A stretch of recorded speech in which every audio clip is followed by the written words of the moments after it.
Vous le savez peut-être, l'État a effectivement mis en place une nouvelle aide le 1er janvier dernier. Elle doit permettre aux Français les plus modestes de changer leur chaudière ou d'isoler leur grenier. Quels sont exactement les dispositifs en vigueur? Réponse Laurent Delsol et Frédéric Mignard.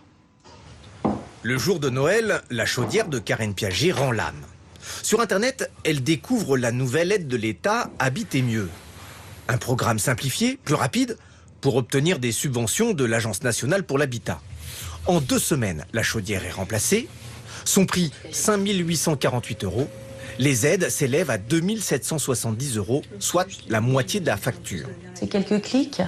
Ensuite, vous imprimez une page simple avec vraiment 3 mots, hein, votre nom, votre prénom, votre adresse et puis le montant de votre fiche d'imposition. Vous joignez votre facture et votre devis et ça suffit en fait. C'est très facile. L'aide représente entre 35 et 50% du coût de l'opération. Elle est accordée en fonction de vos revenus. Pour en bénéficier, par exemple, une famille de 4 personnes en Île-de-France doit déclarer moins de 50 000 € par an. Si elle habite en province, moins de 38 000 €. Ce dispositif est valable uniquement pour les chaudières, les isolations des murs et celles des combles. Mais il existe de nombreuses autres solutions pour améliorer le confort énergétique de votre domicile. Il y a 1 an, Christine a pu isoler ses combles perdus pour seulement 1 €. Dans les chambres là-haut, ils ont moins froid. Le sweat qu'ils mettaient avant, ils le mettent plus ou moins. Ils en mettent peut-être plus qu'un au lieu d'en mettre 2. Et cette année, Christine fait isoler son sous-sol toujours pour 1 €, car elle gagne peu d'argent.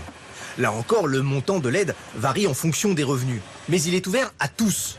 Il suffit de faire appel à une entreprise certifiée RGE, reconnue garant de l'environnement. C'est impératif. En France, il y a des subventions qui sont des subventions nationales, le crédit d'impôt par exemple. Il y a des subventions qui sont locales au niveau des régions, des départements, voire des communes.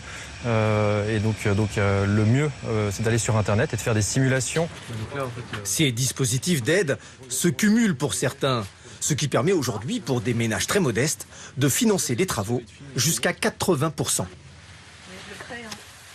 Parlons maintenant d'un